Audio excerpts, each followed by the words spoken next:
Jangan lupa subscribe dan tekan tombol loncengnya. Kali ini kita mau bahas sudut-sudut istimewa dan kuadran trigonometri. Di sini kita punya 5 sudut istimewa. Sudut 0 derajat, 30 derajat, 45, 60, dan 90. Tahu nggak sih kenapa sudut-sudut ini disebut sebagai sudut istimewa? Sudut-sudut ini disebut sebagai sudut istimewa karena kita bisa tahu sin cos-tannya tanpa menggunakan kalkulator. Jadi lebih gampang diingat dibandingkan dengan sudut-sudut yang lain. Buat ngingatnya juga relatif gampang karena berpola. Sin 0 derajat itu setengah akar 0. Sin 30 setengah akar 1. Sin 45 setengah akar 2. Setengah akar 3, setengah akar 4.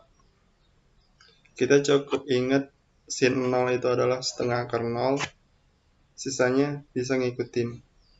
Tinggal kita sederhanakan. Akar 0 itu 0. 0 kali setengah 0.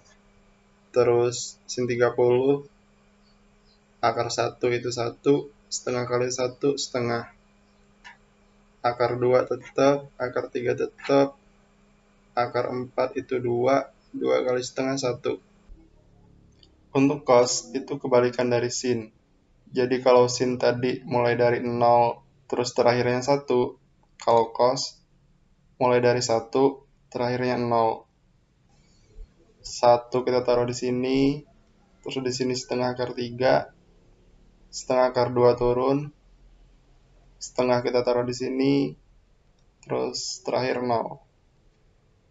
Terakhir tan. Tan itu sin per cos, jadi kita tinggal bagiin aja nilai yang ada di sin dibagi nilai cos. Jadi tan 0 itu 0 per 1 sama dengan 0. Tan 30 setengah per setengah akar 3 sama dengan 1 per akar 3 sama dengan 1 per 3 akar 3.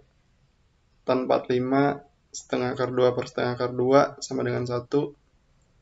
Tan 60 setengah akar 3 per setengah sama dengan akar 3. Terus terakhir tan 90 1 per 0 sama dengan tak hingga. Selanjutnya kita bahas kuadran. Dalam trigonometri, kita punya sebuah bidang kartesius yang dibagi jadi 4 kuadran. Kuadran pertama ada di sebelah kanan atas, lalu berputar berlawanan arah jarum jam. Kuadran 2, kuadran 3, kuadran 4. Perhitungan sudut trigonometri juga dimulai dari kanan, tepatnya dari sumbu X positif. Di sini sudut 0, berputar berlawanan arah jarum jam. Di sini 90, 180, 270, dan terakhir 360. Jadi satu putaran 360 derajat. Ketika sebuah sudut nilainya kurang dari 90 derajat, atau biasa disebut sudut lancip, atau berada di kuadran 1, maka nilai dari sin, cos, dan tan-nya positif. Sedangkan jika sudut tersebut berada di kuadran 2, hanya sin yang bernilai positif. Di kuadran 3 hanya tan yang positif, dan di kuadran 4 hanya cos yang positif. Contoh, misal kita punya sebuah sudut besarnya 30 derajat. Lalu kita ingin tahu besar sudut di kuadran 2 yang nilai sin-nya sama dengan sin 30. Pertama, kita harus mencerminkan sudut 30 derajat tersebut ke kuadran 2 dengan cermin sumbu Y. Karena besar sudut setengah putaran adalah 180 derajat dan jaraknya ke sumbu X adalah 30 derajat, maka jarak garis tersebut ke sumbu X positif adalah 150 derajat. Kita dapat di sini sin 150. Lalu kita cerminkan ke kuadran 3. Kita dapat sudut 210. 180 derajat ditambah 30 derajat. Tapi karena kita berada di kuadran 3, maka kita harus mengalihkannya dengan negatif 1. Karena sin di kuadran 3 nilainya negatif. Terus kita cerminkan ke kuadran 4, kita dapat sudut 330 derajat. Dan karena sin di kuadran 4 negatif, maka kita dapat negatif sin 330 derajat.